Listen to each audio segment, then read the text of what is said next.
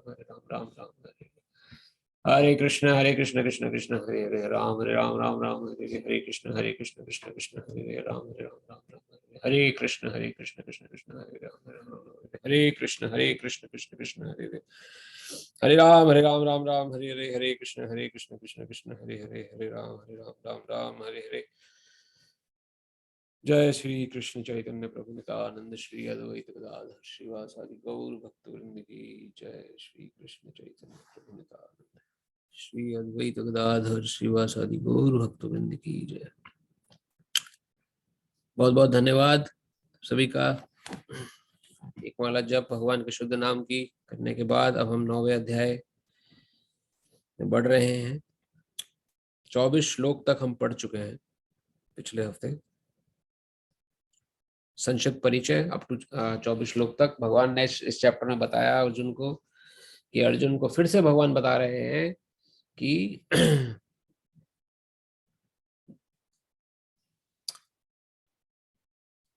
जो लोग भक्ति में श्रद्धा नहीं रखते वे मुझे प्राप्त नहीं कर पाते, अतः वे इस भौतिक जगत में जन्म मृत्यु के मार्ग में वापस आते रहते हैं। तो ये बहुत इंपॉर्टेंट लाइन है, बहुत इंपॉर्टेंट श्लोक है। टेक्स्ट नंबर 3 जो हमने पढ़ा था, अश्रद्धानाम पुरुषाम धर्मस्य परंतपा अप्राप्य माम निवर्तन्ते मृत्यु संसार वर्तते। श्रद्धा रखनी भगवान में बहुत आवश्यक है। जैसे हमने प्रोसेस समझा था अभी थोड़ी देर पहले, सबसे पहला स्टेप ही श्रद्धा का है। अगर श्रद्धा नहीं है भगवान में, भगवान भी बता रहे हैं, वो कभी भगवान के प्राप्त नहीं कर पाएंगे। सीढ़ी ही पहली श्रद्धा। तो श्रद्धा जरूर कभी कमजोर ना पड़ने दीजिए, श्रद्धा को निष्ठा में बदलने का प्रयास करिए। ये संपूर्ण जगत मेरे अत्यंत रूप द्वारा व्याप्त है, समस्त जीव मुझ में है किंतु मैं उनमें नहीं हूँ। इसका अर्थ हमने समझा था, कैसे भगवान बताते हैं कि सब कुछ घटित हो रहा है। जैसे कि अगर किसी गवर्नमेंट को कोई बिल पास करना है तो प्रेसिडेंट को पर्सनली उस डिपार्टमेंट में अवेलेबल होना जरूरी नहीं है, उसका एक सिग्नेचर काफी है। उसने किसी बिल पे सिग्नेचर कर दिया तो वो बिल अब अलग अलग डिपार्टमेंट में जाएगा, पास होगा, अपने को वो लागू करवाएगा।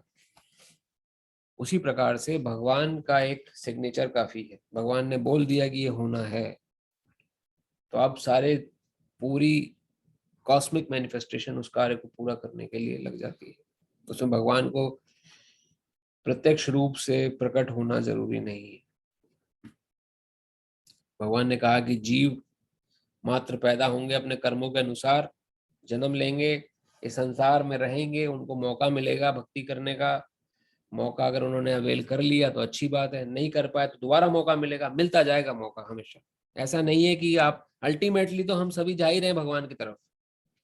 आप इस बात को विश्वास रखें, शास्त्र वर्णन करता है अल्टीमेटली हम आज भक्ति करें या कल करें या 2 जन्म बाद करें या 10 साल बाद करें या 20 जन्म बाद करें, करेंगे जरूर भक्ति, क्योंकि जा ही उस तरफ रहे हैं। क्योंकि हमारा जो अल्टीमेट डेस्टिनेशन है वो कृष्ण लोक है। फिर क्यों इतना हम हाहाकार मचा के, क्यों? क्योंकि समय बचा रहे हैं हम अपना।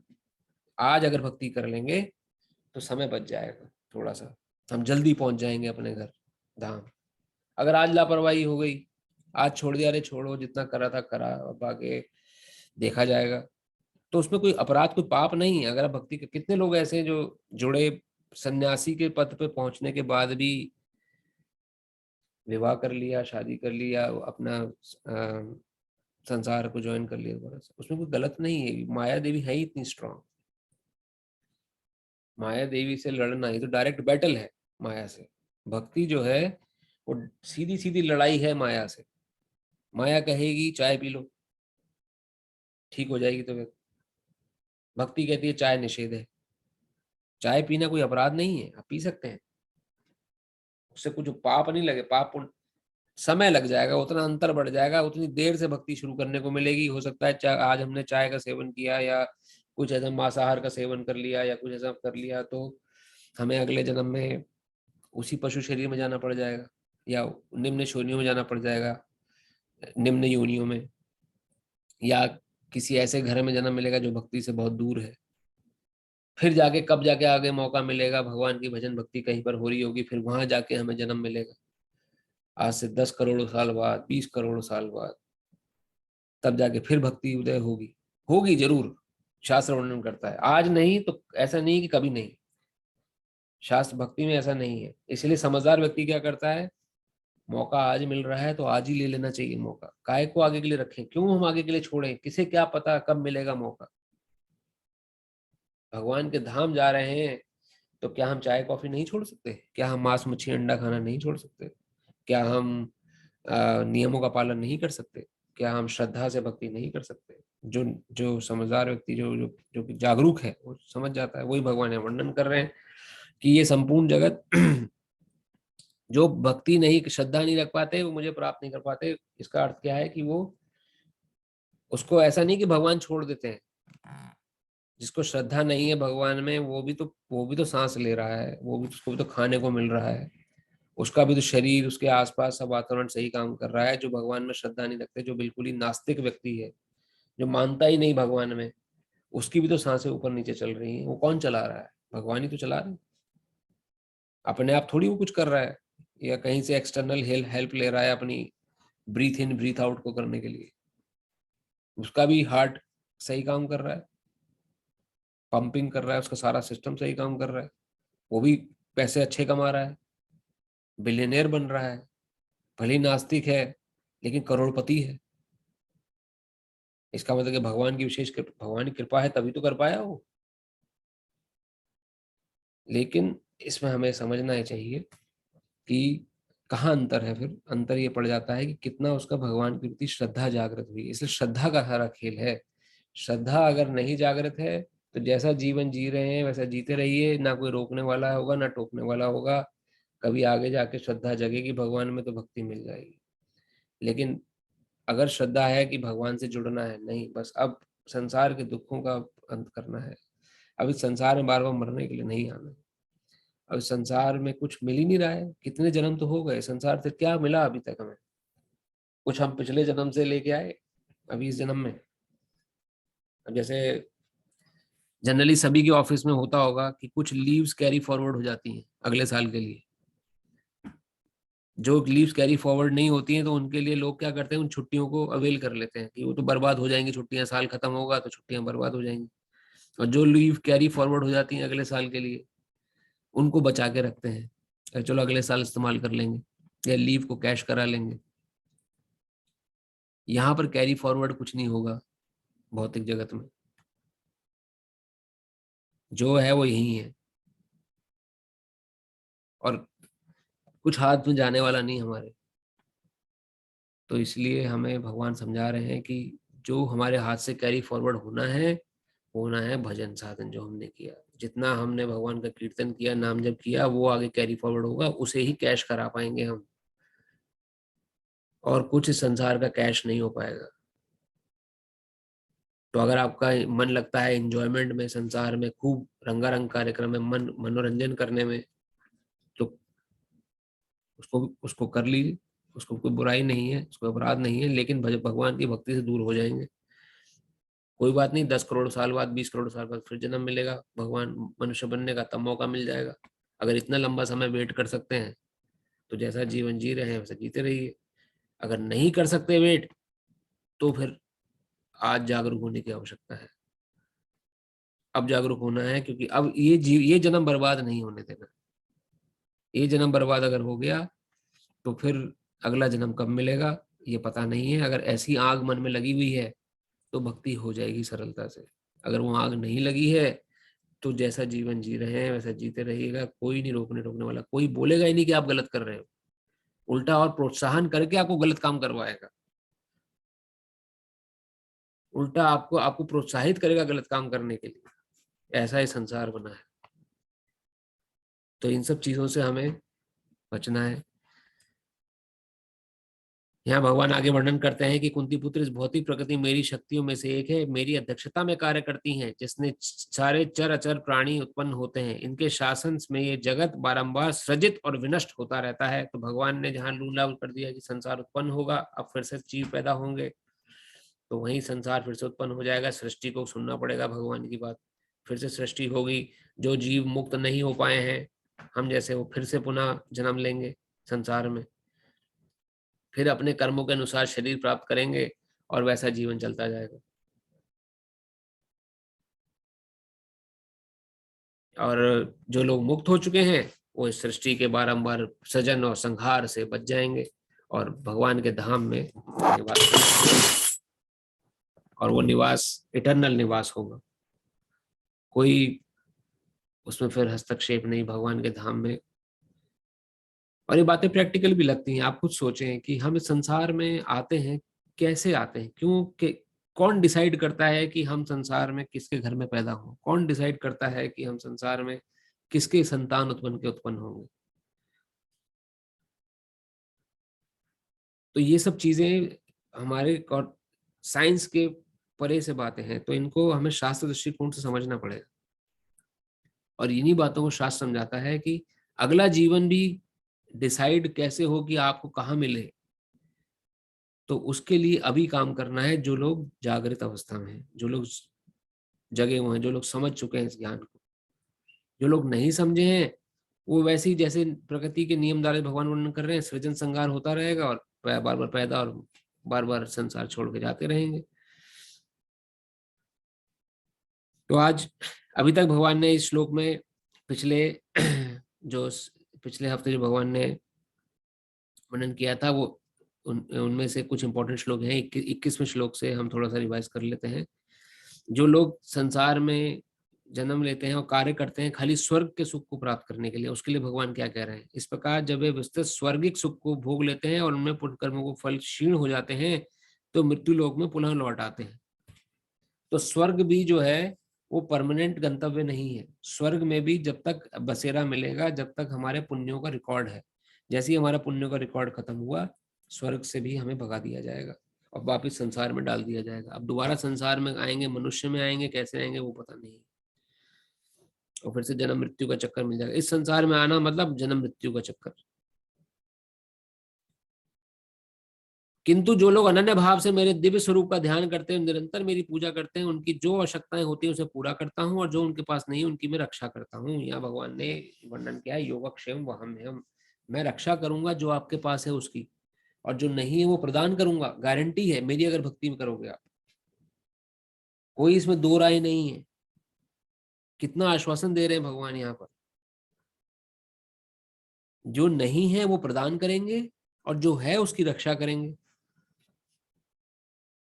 इस श्लोक पे डाउट हो गया था यमुनाचार्य जी को कि भगवान स्वयं थोड़ी रक्षा करते हैं। हमने पिछले हफ्ते डिस्कस किया था और उन्होंने श्लोक को लाल पेन से काट दिया था।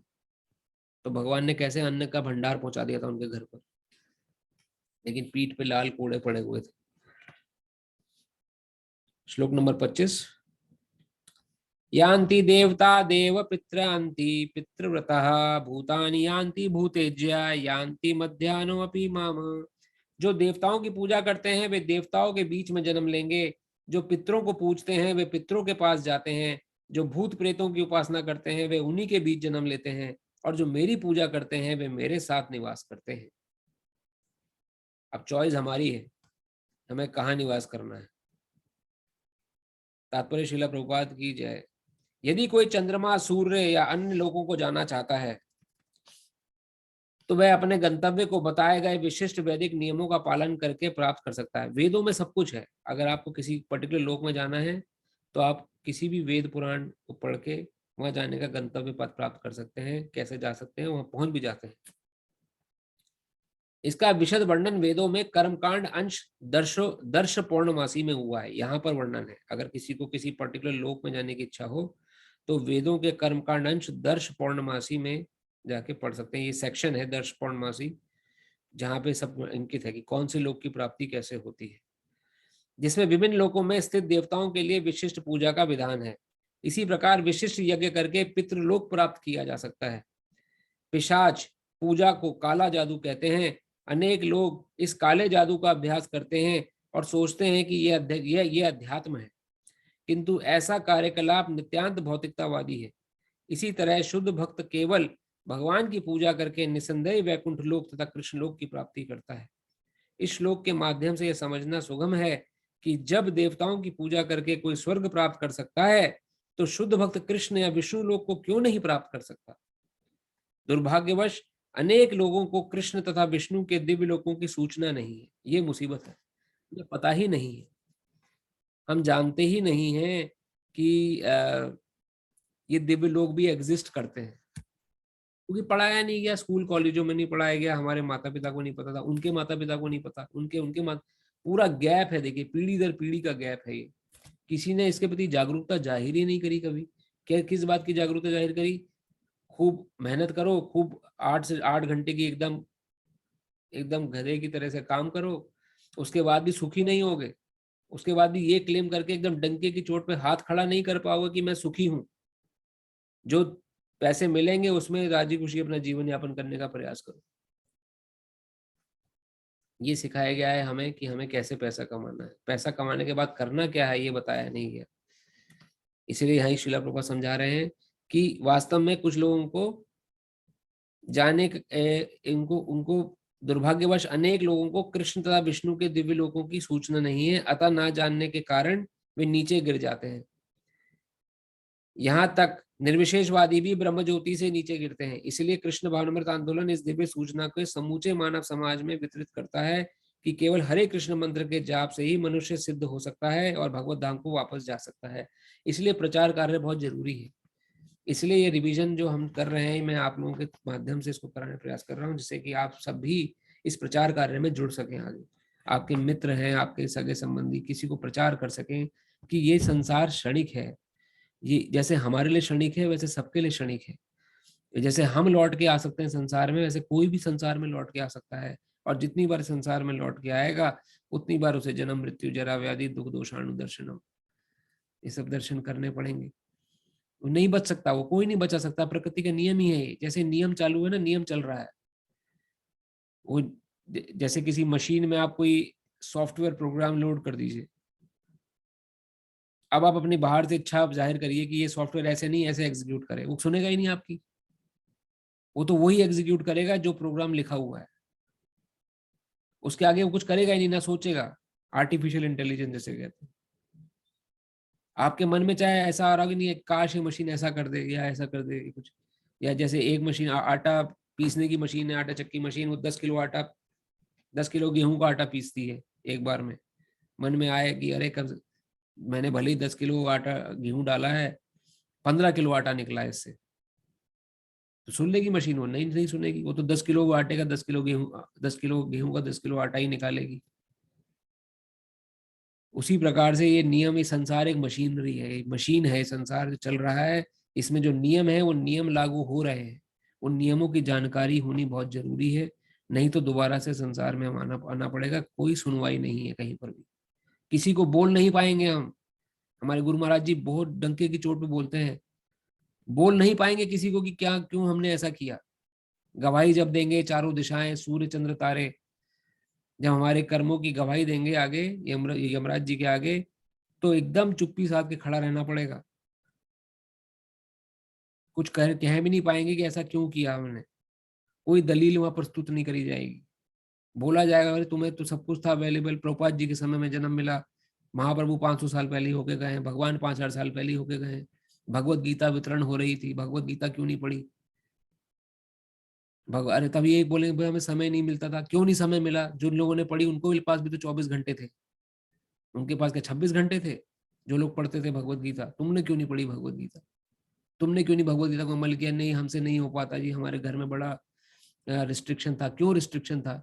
जिन्होंने करी उनके घर में भी तो रिस्ट्रिक्शन रहा होगा, वो कैसे पढ़ गए?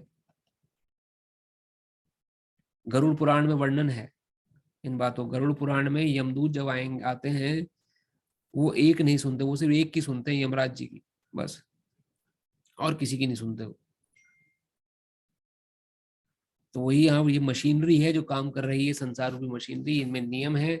अगर इसमें हमने इसमें नियम एक डाल दिया गया है कि जिसने हरिनाम करा, जिसने भजन भक्ति करी, उसका जीवन कल्याण है, और जिसने भजन भक्ति नहीं कर पाया वो लाख दलीलें प्रस्तुत कर ले, वो कुछ संसार से वैसे भी लेके नहीं जा पाएगा और आगे उसकी निम्न गति होनी है।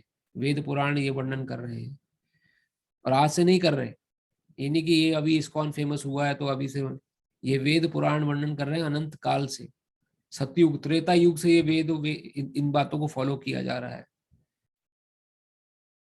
ये आज की बातें नहीं है।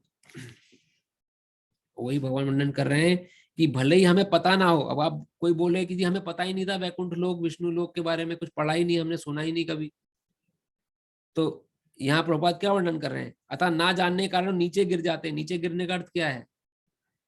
कोई सुनवाई नहीं है, कोई सुनेगा नहीं कि हमें पता नहीं था वैकुंठ लोक भी है या विष्णु लोक भी है। नीचे गिरने का अर्थ है कि पतन होगा, संसार में दोबारा आया जाएगा, मनुष्य शरीर मिलेगा कि नहीं मिलेगा कोई गारंटी नहीं। जैसे कर्म हो गए उन कर्मों के अनुसार शरीर लेना पड़ जाएगा मजबूरी में। वो मजबूरी ना देखनी पड़े उसके लिए ये प्रयास किया जा रहा है।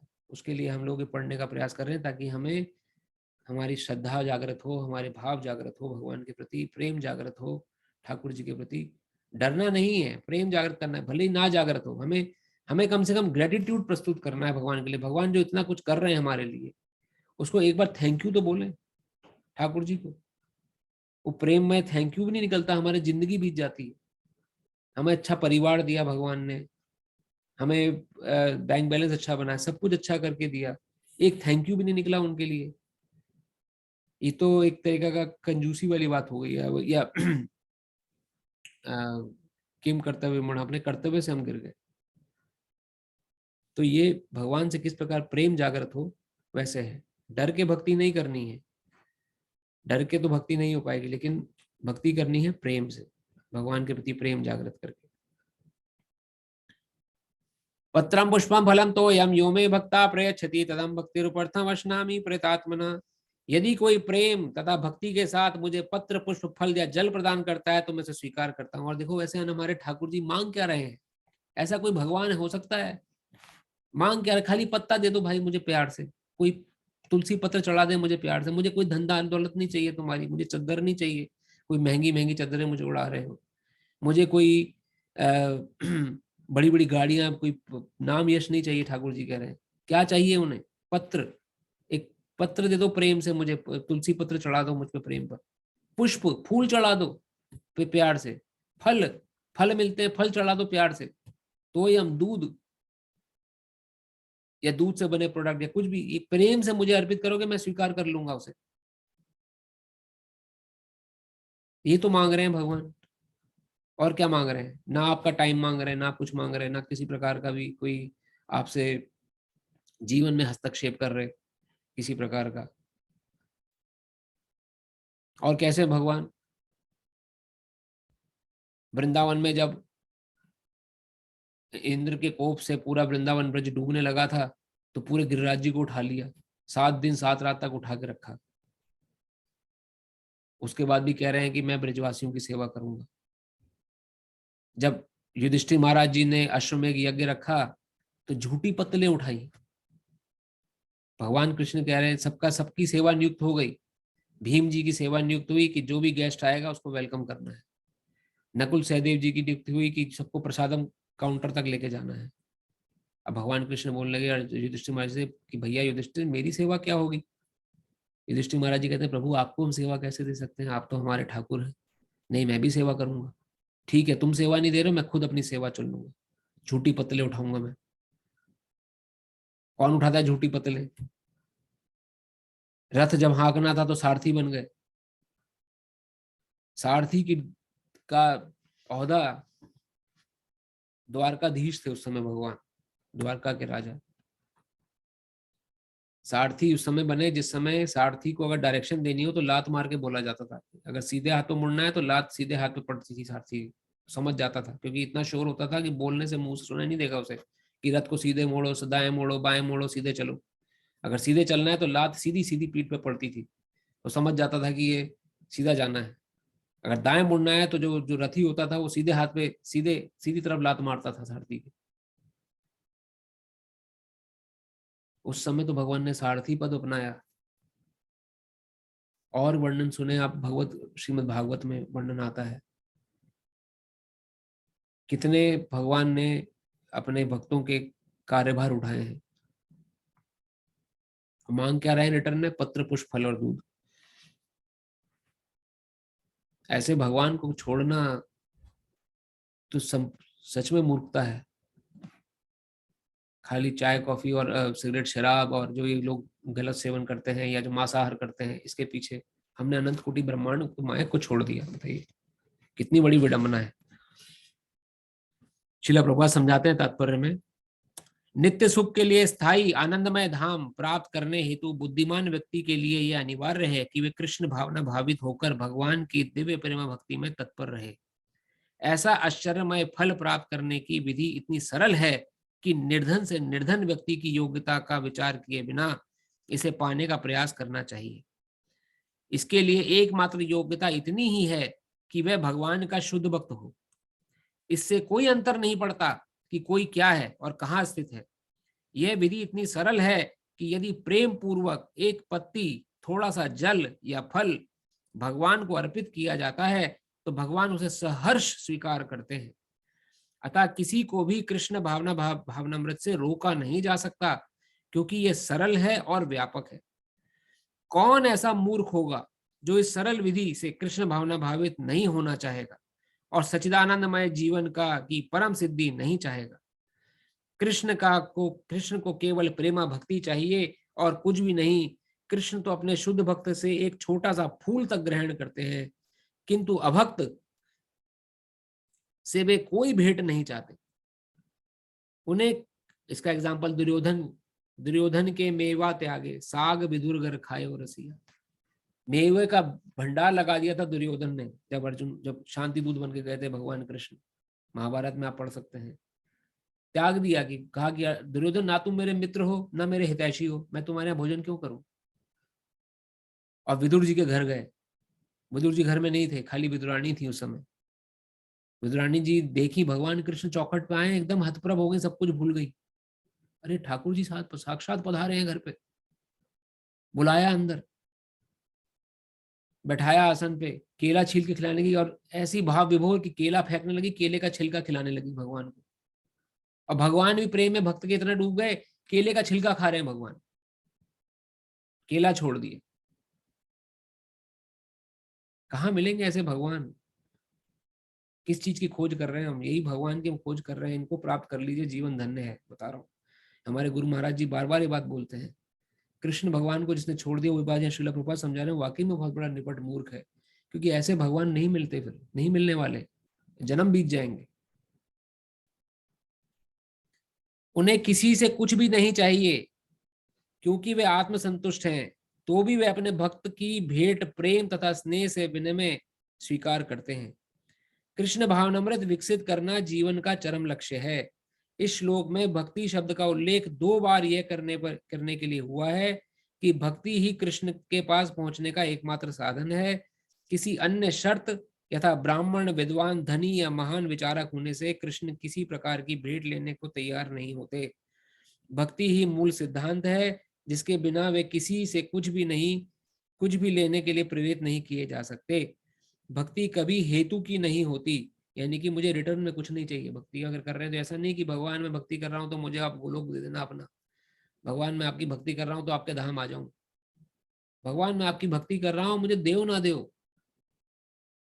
आप चाहे मेरा गाढ़ लिंगन करें या दर्शन न देकर मुझे मर्माहत करें, मेरे लिए तो आप ही हैं मुझे। यह शाश्वत विधि है, यह परब्रह्म की सेवा के प्रत्यक्ष कर्म है। यह बतला कर कि वे एकमात्र भोक्ता हैं, आदि स्वामी समस्त यज्ञ भेंटों के वास्तविक लक्ष्य हैं। जब अब भगवान कृष्ण ये बताते हैं कि वे किस प्रकार भेंट पसंद करते हैं। यदि कोई शुद्ध होने तथा भगवान के लक्ष्य तक पहुंचने के उद्देश्य से भगवत भक्ति करना चाहता है तो उसे चाहिए कि वह पता करे कि भगवान उससे क्या चाहते हैं। कृष्ण से प्रेम करने वाला उन्हें उनकी इच्छित वस्तु देगा और कोई ऐसी वस्तु भेंट नहीं करेगा जिसकी उन्हें इच्छा ना हो। या उन्होंने ना मांगी हो। इस प्रकार कृष्ण को मांस, मछली या अंडे भेंट नहीं किए जाने चाहिए। यदि उन्हें इन वस्तुओं की इच्छा होती तो वे उनका उल्लेख करते। उल्टे वे स्पष्ट आदेश देते हैं कि उन्हें पुत्रम, पुष्पम, जल और फल अर्पित किए जाएं और वे इन्हें स्वीकार करेंगे। शाक, अन्न, फल, दूध तथा जल ही ये ही मनुष्य के उचित भोजन है और भगवान कृष्ण ने भी इन्हीं का आदेश दिया है।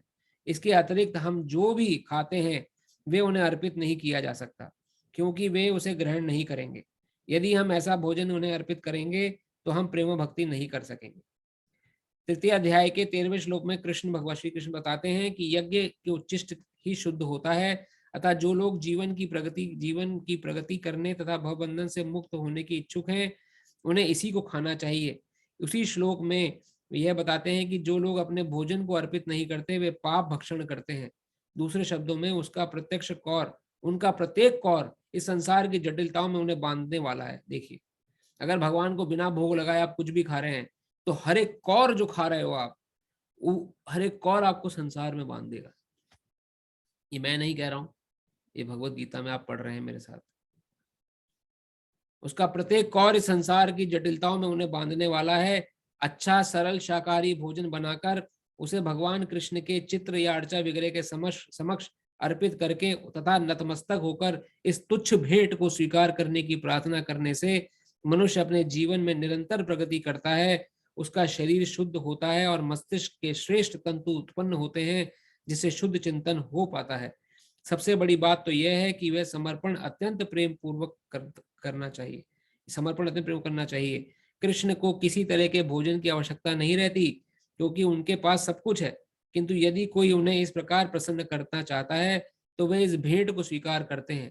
भोजन बनाने, सेवा करने तथा भेंट करने में जो सबसे मुख्य बात रहती है वह है कृष्ण के प्रेमवश कर्म करना। ये मायावादी चिंतक भगवत गीता के इस श्लोक का अर्थ नहीं समझ सकेंगे, जो ये मानकर चलते हैं कि परब्रह्म इंद्र रहित है। जो ये मानते हैं कि भगवान निराकार है, वो कैसे भगवान को भोग लगाएगा? जिसका कोई आकार ही नहीं है, उसका तो मुंह भी नहीं है, उसका पेट भी नहीं है। जो निराकार जो व्यक्ति है, निराकार मानने वाले कभी भी भगवान की इस प्रकार सेवा नहीं कर पाते। उनके लिए यह यहाँ तक रूपक यह है, भगवत गीता के उद्देश्य कृष्ण के मानवीय चरित्र का प्रमाण है, किंतु वास्तविकता तो यह है कि कृष्ण इंद्रियों से युक्त हैं और ये कहा गया है कि उनकी इंद्रियां परस्पर परिवर्तनशील हैं। दूसरे शब्दों में एक इंद्री दूसरी इंद्रियों का कार्य कर सकती है। कृष्ण को परम ब्रह्म कहना आवश्यक आशय यही है। इंद्र रहित होने पर वे उन्हें समस्त ऐश्वर्यों से युक्त नहीं माना जा सकता। 7वें अध्याय में कृष्ण ने बतलाया है कि वे प्रकृति के गर्भ में जीवों को स्थापित करते हैं, इसे वे प्रकृति पर दृष्टिपात करते हैं और अतः यहाँ पर भी भक्त द्वारा भोजन अर्पित करते हुए भक्तों को प्रेम पूर्वक शब्द सुनना कृष्ण द्वारा भोजन करने तथा उनके स्वाद लेने के ही समरूप है। इस बात पर इसलिए बल देना होगा क्योंकि अपनी सर्वोच्च स्थिति के कारण उनको सुनना उनके भोजन करने के ही समरूप है। केवल भक्त ही बिना तर्क के समझ सकता है कि परब्रह्म भोजन कर सकते हैं और उसका स्वाद ले सकते हैं। तो भगवान को भोज लगा के आप आशा करते हैं आप लोग खाते ही होंगे, नहीं तो जरूर खाएं। भगवान को भोजन को भगवान को जो अर्पित किया जाता है, पत्र, पुष्प, फल, जल, दूध, जो शाकाहारी चीजें हैं भगवान को अर्पित की जाती हैं, जैसे यहाँ वर्णन आया है श्लोक में। और उसको खाने के उपरांत हमारा अवश्य कल्याण होगा। निरंतर हम प्रगति करेंगे, जैसे वर्णन आया, भगवान को अर्पित भोजन करेंगे तो निरंतर हम प्रगति करते चलेंगे। श्लोक नंबर 27। यत् करोषि यत् श्नासि यत् जुहोषि ददासि यत् तपस्यसि कौन्तेय पस्तसि कौन्तेय तत्कुरुष्व मदर्पणम। हे कुंती पुत्र, तुम जो कुछ करते हो, जो कुछ खाते हो, जो कुछ अर्पित करते हो या दान देते हो और जो भी तपस्या करते हो उसे मुझे अर्पित करते हुए करो। तो जैसे प्रभु जी ने प्रश्न किया था हम कैसे कृष्ण कॉन्शियस हो सकते हैं, ये भगवान वर्णन कर रहे हैं। हम जो कुछ भी कर रहे हैं काम, उसको कृष्णमय बना लें, कृष्ण की सेवा के निमित्त। मैं श्लोक पे ही हमारे जो आज जैसे श्लोक काफी इंपॉर्टेंट है, ये श्लोक, इसका तात्पर्य पढ़ लेते हैं। इस प्रकार ये प्रत्येक व्यक्ति, श्रील प्रभुपाद की जय, इस पर प्रत्येक व्यक्ति का कर्तव्य है कि वह अपने जीवन को इस प्रकार ढाले कि वह किसी भी दशा में कृष्ण को ना भूल सके। प्रत्येक व्यक्ति को अपने जीवन निर्वाह के लिए कर्म करना पड़ता है और कृष्ण यहाँ पर आदेश देते हैं कि हर व्यक्ति उनके लिए ही कर्म करे। प्रत्येक व्यक्ति को जीवित रहने के लिए कुछ ना कुछ खाना पड़ता है, अतः उसे चाहिए कि कृष्ण को अर्पित भोजन के उच्छिष्ट को ग्रहण करे। प्रत्येक व्यक्ति को कुछ ना कुछ धार्मिक अनुष्ठान करने होते हैं, अतः कृष्ण की संतुष्टि है कि मेरे हेतु करो, यही अड़चन है। प्रत्येक व्यक्ति कुछ ना कुछ दान देता है, अतः कृष्ण कहते हैं यह मुझे दो, जिसका अर्थ यह है कि अधिक धन का उपयोग कृष्ण भावनामृत आंदोलन की उन्नति के लिए करो। आजकल लोग ध्यान विधि के प्रति विशेष रुचि दिखाते हैं, यद्यपि इस युग के लिए यह व्यवहारिक नहीं है, किंतु यदि कोई 24 घंटे हरे कृष्ण का जप अपनी माला से में करे तो वह निश्चित रूप से महानतम ध्यानी तथा योगी है, जिसकी पुष्टि भगवत गीता के 6 अध्याय में की गई है। तो जो भी कार्य करें वो कृष्ण की संतुष्टि के लिए अगर हम करेंगे तो अवश्य ही हमारा कल्याण होगा। अगर आप लोग सलाह दें तो हमारे 3 श्लोक बचे हैं, 28, 29, 30, 31। क्या उसे हम अच्छा 34 तक है। तुम कर दो। क्या कह रहे हैं प्रभु? कर दो प्रभु जी। 11:40 हो गया, आपका क्लास भी है दूसरा। 10:40 हो गया तो क्लास भी है। मेरी यहाँ जैसे बाल विहार क्लास नहीं है, अगर आप कहते हैं तो मैं ही विराम दे दूंगा कथा को, और नहीं तो हम इसको श्लोक को पूरा भी कर सकते हैं, वैसे नहीं है क्योंकि ये सेक्शन में थोड़ा डिस्क्रिप्शन रहेगा। हम ओके प्रभु जी, आप जो भी डिसाइड करो। प्रभु अगले बार मिलें क्या, अगले क्लास में? ठीक है ब्रो, मैं समझ आ रहा कि कुछ लोग आप भक्त लोग हैं जिनको मैं जानता हूँ, समय का भी हमें ध्यान रखना है। ठीक है, तो हम लोग 28 से लेके और 34 तक 6 श्लोक हैं, ये हम अगली बार में फिनिश कर लेंगे। अगली बार हमारा नेक्स्ट संडे को। तो अभी तक के लिए अभी तक भगवान ने यही समझाया है, देखिए कि किस प्रकार हम कृष्ण भावनामृत रह के अपना जीवन जी सकते हैं, और ऐसा करते हुए हमें कोई नुकसान नहीं है, कोई घाटा नहीं है। आशा करते हैं आपको समझ में आया होगा कि हमने श्लोक को काफी डिटेल में लिया है। कोई प्रश्न अभी भी आपके मन में हो तो पूछ सकते हैं।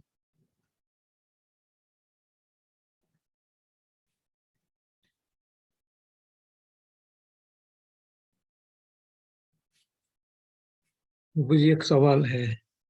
हाँ पूछिए प्रभु। जो बताया कि हम जब स्वर्ग लोक में जाते हैं तो हमारा कर्म अच्छा होता है, तो जब हमारे अच्छे कर्म भी खत्म हो जाता है तो वापस हमको पृथ्वी में भेज दिया जाता है। जी तो और अंतिम तो गोल हमारा वैकुंठ लोक में जाना है, हाँ जी, कि हम जन्म मृत्यु से बच जाएंगे। हमको स्वर्ग में भी नहीं जाना है, हमको वैकुंठ लोक में जाना है। बिल्कुल प्रभु। प्रश्न क्या है प्रभु इसमें? तो ये कर्म तो हमारे जो मनुष्य होते हैं तो 2 काइंड के कर्म करते रहते हैं, अकर्म और कर्म, अच्छा कर्म और बड़े बुरे कर्म। फिर स्वर्ग में चले गए तो आपने बताया कि अच्छे कर्म खत्म हो गए आपके, पुण्य कर्म तो वापस आपको भेज दिए जाते हैं मनुष्य लोक में, कोई भी दूसरी योनि में। जी बस फिर कर्म जमा करना होता है ने, कर्म अच्छा करना होता है ने। हाँ, मतलब अगर आपने कर्म अगर देखिए 3 प्रकार के कर्म हमने पढ़े थे, अकर्म, विकर्म, सकर्म। सकर्म करेंगे तो भी उच्च लोगों की प्राप्ति होगी, हाँ, और उच्च लोगों की प्राप्ति में कुछ जो जब तक सकर्म का अकाउंट बना हुआ है तब तक रहेंगे, फिर दोबारा हाँ, संसार में आ जाएंगे। बुरे कर्म है विकर्म, तो उसमें तो उच्च लोगों की प्राप्ति नहीं हो पाएगी, उसमें तो हाँ, निम्न लोगों में जाना ही पड़ेगा, और जब उसका वहां भी अकाउंट खत्म होगा तो फिर से पृथ्वी पे भेजा जाएगा। हाँ, आएंगे दोनों तरफ से पृथ्वी पर। देखिए हाँ, तीसरे हाँ, प्रकार का कर्म है अकर्म, कृष्ण भावनामृत कर्म। उसको करने पर वैकुंठ लोगों की प्राप्ति होती है। उसके करने पर ना हम अच्छे लोगों, ना हम उच्च लोगों की जाएंगे, ना निम्न लोगों में, हम सीधा वैकुंठ हाँ, को प्राप्त करेंगे। तो अकर्म का प्रयास हमें करना है, कैसे कृष्ण भावना भावित हो सके, और फिर उसी प्रकार कर्म करें। वो भगवान यहाँ वर्णन कर रहे हैं, जो कुछ करें, जो कुछ खाएं, जो कुछ पहने, जो कुछ भी काम कर रहे हैं वो उसे कृष्ण के लिए करें, ये सोच के करना चाहिए। हाँ, भगवान कृष्ण से संतुष्ट होंगे, भगवान कृष्ण से प्रसन्न होंगे। हाँ, अगर ऐसा प्रयास करते हैं तो निश्चित रूप से हम लोग प्रगति करेंगे। और जो हमारा अकर्म, जो बुरा कर्म होता है, उसकी हमको सजा होती है ना, जब हम जाते विकर्म हैं। हमारा बुरा कर्म है, उसके बहुत सजा होती है ना। जैसे भर्गोदश में लिखा है ना, हमारे वो हमारा क्या, मैं भूल गया नाम। विकर्म में अगर लिप्त होंगे अगर आप, तो निश्चित रूप से उसकी गरुड़ पुराण वर्णन करता है कि अलग हाँ अलग गरुड़, हाँ गरुड़ पुराण में ऐसा लिखा है, इतना मैं पढ़ा था कि इतना आपको बहुत टॉर्चर करते हैं जो आप बुरा कर्म का फल आपको ये। उसमें अलग अलग पाप कर्मों के श्रीमद् भागवत में वर्णन आता है। टोटल 26 नरक लोगों का वर्णन है प्रमुख। हाँ हाँ हालांकि नरक लोग तो 84 लाख नरक लोग हैं हर हाँ हाँ का, तो लेकिन जो प्रमुख 26 नरक लोगों का वर्णन श्रीमद् भागवत में भी आया है और गरुड़ पुराण में भी है कि कौन सा हाँ कर्म करने से किस नरक लोक की प्राप्ति हाँ होती है। तो हाँ वो चीज भी वर्णित है शास्त्रों में। हाँ। जब हम गरुड़ पुराण मैंने सुना था किसके पास, कुछ इस्कॉन के महाराज थे, तो इतना मैंने बोला, बड़ा बाप रे, ये तो डेंजरस है। तो कर्म करना नहीं चाहिए। और डेंजरस है ब्रो, सुनने से ही एकदम। लेकिन ये होना ज्ञान जरूरी है ना, क्योंकि कम से कम नहीं होगा तो सुनेंगे लोग तो कम से कम बचेंगे। जो लोग हाँ सीरियस है, 10 लोगों जरूर में से जरूर 6 लोगों ने सुन लिया, 6 लोग बच गए ये समझ के कि ऐसा जरूर नहीं करेंगे। 4 लोग फिर भी नहीं, जरूर क्योंकि जो व्यक्ति मूढ़ है, माया प्रज्ञानी है, नराधम है और आश्रम भावी है, वो तो सुनने के बाद भी नहीं समझेगा कभी। जरूर जरूर। तो उसको मैं वो प्रैक्टिकल ज्ञान देना पड़ता है। तो प्रैक्टिकल कलयुग में ज्ञान तो जब इतना उसे मिलेगा। हाँ कलयुग में इतना सिंपल कर दिया है ना, नवोदा भक्ति श्रवणम और कीर्तनम, कुछ करना नहीं है, श्रवणम करो कीर्तन करो। जी, हरे कृष्ण। हरे कृष्णा प्रभु, थैंक यू वेरी मच। तो आप सभी का बहुत बहुत धन्यवाद। आज हमारे बीच में काफी अरसे बाद जनक प्रभु आए, अजय प्रभु जी भी काफी दिनों बाद आए। धन्यवाद आपका भी। अजय प्रभु जी और जनक प्रभु जी ने इस साल भगवत गीता सेवा भी ली थी, और उन्होंने, जनक प्रभु जी ने तो 2 कार्टन भगवत गीता सेवा ली आपके, इंग्लिश और हिंदी। और जनक प्रभु और अजय प्रभु जी ने 10 भगवत गीता सेवा ली। प्रज्ञा माता जी ने 6 भगवत गीता की सेवा ली। और कीर्ति माता जी एक और है जो हमारे बीच में नहीं आती है, उन्होंने 3 भगवत गीता की सेवा ली है। तो उनको हमें भगवत गीता हम शिप कर चुके हैं। अजय प्रभु जी, आपको या तो मिलने वाली होगी या मिल जाएगी 1-2 दिन में। थोड़ा हॉलीडेज की वजह से 1-2 डिले हो सकता है। ओके प्रभु जी, मैं चेक करता हूँ। हाँ, तो अगर मुझे ट्रैकिंग नंबर मिलेगा तो मैं आपसे शेयर करूंगा। नहीं कोई जरूरत नहीं है, आ जाएगी प्रभु जी। आप परेशानी ना लें। ठीक है, चलिए, वो तो मिल जाएगा आपको जैसे भी होगा। तो बाकी आप सभी ने बढ़ चढ़ के योगदान दिया गीता मैराथन में भी। और ज्ञान हमें आगे जन जन तक पहुंचाना है, इसका प्रयास करना है, जिससे कि लोगों को ये जो छुपा हुआ ज्ञान है ये मिल सके। वरना तो बार बार संसार में उनको लौटना पड़ रहा है। वो उसमें थोड़ा भी कोई किसी एक ने भी सुन लिया है, ज्ञान समझ लिया, तो उसका कल्याण हो सकता है। और आपके माध्यम से सुना तो आपका भी कल्याण है। इन्हीं शब्दों के साथ बहुत बहुत धन्यवाद। हरे कृष्णा। हरे कृष्णा। हरे हरे कृष्ण कृष्ण प्रभु जी। हरे कृष्ण। हरे कृष्ण प्रभु। हरे कृष्ण।